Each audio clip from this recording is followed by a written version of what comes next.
One tool that is often ignored is stakeholder analysis. Many teams treat it as an afterthought or skip it completely. That's a mistake, especially in ethics or strategy cases. I've coached 300 Cascade teams to over 180 podium finishes. Winning teams deliberately map stakeholders, understand their concerns, and show exactly how their solutions address them. This is the Tools and Skills Masterclass on stakeholder analysis. Let's fix that. Stakeholder analysis is important because your solution does not exist in a vacuum. It affects real people and groups inside and outside the organization. By identifying key stakeholders and their specific concerns, you demonstrate an understanding of the human and political side of the business. This is especially critical in ethics cases, but strengthens almost every single strategy case too. One practical way to do stakeholder analysis is to create a simple grid.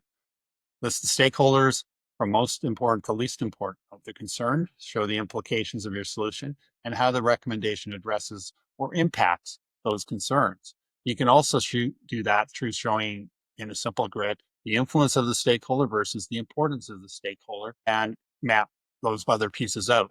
A third way you can do this is to use a power versus interest grid to decide how to manage the different groups. High power, high interest, you manage those closely. High power with low interest, you have to keep them satisfied. Low power, high interest, keep them informed. Low power, low interest, you just have to monitor them. The most important step most teams miss, come back at the end of your presentation. So show explicitly how your solution resolves or mitigates each stakeholder concern. This closes the loop and makes your recommendation feel more complete and more client focused. Just don't list the stakeholders, show their concerns and direct implications for your solution. Use a clean grid so the judges can see the connections at a glance. Revisit the grid or key points in your closing to reinforce how your recommendation delivers value to the most important stakeholders.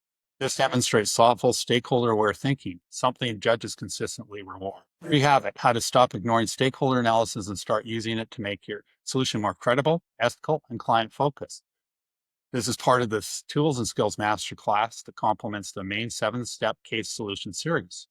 Drop a comment. Do you usually include stakeholder analysis in your cases, or does it get left out? Subscribe and hit the bell for the rest of the Tools and Skills series. Cam Welsh out. Go make your solutions more stakeholder aware and stronger.